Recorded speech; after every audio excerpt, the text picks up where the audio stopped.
गोरखपुर स्वतंत्रता आंदोलन की क्रांति का गवाह और आस्था का बड़िदा केंद्र है देवी दुर्गा का तरकुलहा मंदिर। इस मंदिर की देश की आज़ादी की क्रांति में भी अहम भूमिका रही है। गोरखपुर चैत्र रामनवमी हो या शारदीय नवरात्र, इन दोनों अवसरों पर गोरखपुर के ऐतिहासिक और देश की आज़ादी की क्रांतिकारी गतिविधियों की साक्षी तरकुलहा देवी मंदिर में श्रद्धालुओं की भारी भीड़ उमड़ती है। यहाँ हर दिन मेले जैसा माहौल होता है। हालांकि नवरात्रों में यहाँ स्थानीय ही नहीं, दूसरे प्रांतों और जिलों के लोगों का भी बड़ी संख्या में आना लगा रहता है।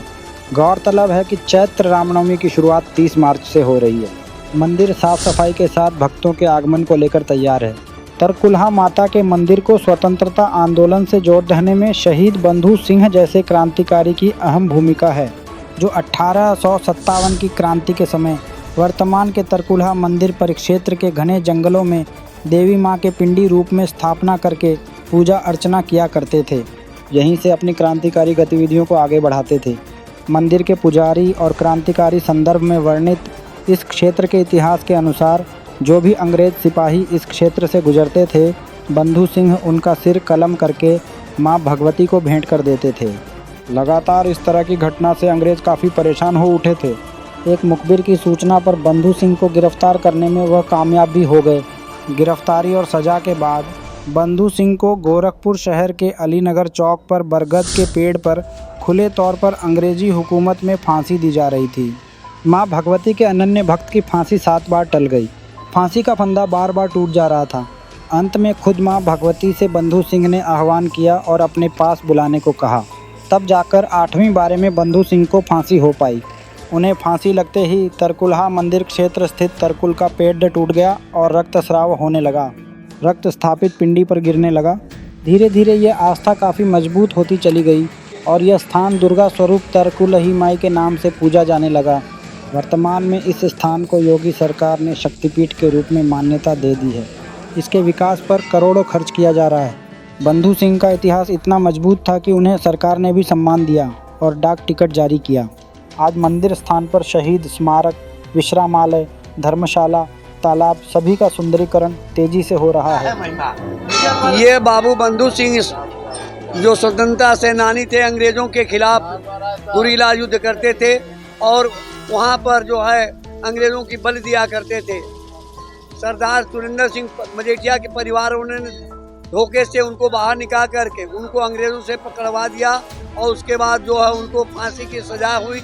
जब फांसी की सजा हुई तो यहाँ पर तरकुल का पेड़ जो था वो टूट कर गिर गया, उससे खूनों की धारा निकलने लगी और उसी समय से जो लोग भक्त माँ के प्रति आस्था रखते हुए यहाँ पर आते हैं, माँ उनकी हर मनोकामना पूरा करती हैं और इस चैत और कुआर में हमेशा यहाँ भक्तों का तांता लगा रहता है।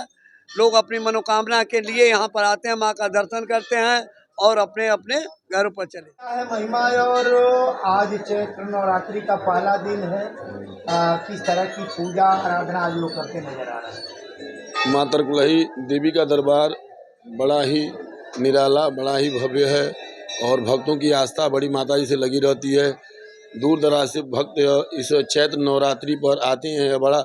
यह इस मेले के लिए और इस मंदिर के लिए, इस माँ भगवती शक्ति आदि शक्ति दुर्गा तरकुलही देवी के लिए चैत्र नवरात्रि बड़ा मायने रखता है, क्योंकि यहाँ 1 महीने का मेला लगता है और माँ तरकुलही का प्रादुर्भाव तरकुल के पेड़ से हुआ है। पिंडी पर रक्त बहा, तरकुल का पेड़ टूटा और तभी से माँ तरकुलही के रूप में विख्यात हुई। और चैत्र नवरात्रि का आज प्रथम दिन प्रतिपदा यानी माता शैलपुत्री का है। माता शैलपुत्री जो है पर्वतराज हिमालय की पुत्री हैं। इनकी प्रसन्नता प्राप्त करने के लिए भक्तों को चाहिए कि घी का भोग लगाएं, जिससे माँ की भक्ति प्राप्त होगी और इनकी कृपा प्राप्त होगी। देखिए, इस माता जी की महिमा आज़ादी के पहले से ये महिमा चली आ रही है। बाबू बंधु सिंह के द्वारा ये माता जी का खोज और प्रादुर्भाव हुआ है और यहाँ के पूर्वांचल के सबसे प्रतिष्ठित मंदिरों में एक मंदिर माना जाता है। और इस मंदिर में चैत्र रामनवमी का प्रारंभ हुआ है और कुआर का भी नवमी से, सभी दोनों नवमी में माता जी के स्थान पर तमाम भक्त आते या जाते रहते हैं और सबकी मनोकामनाएं पूर्ण होती हैं। माता जी सबकी भला करते हैं।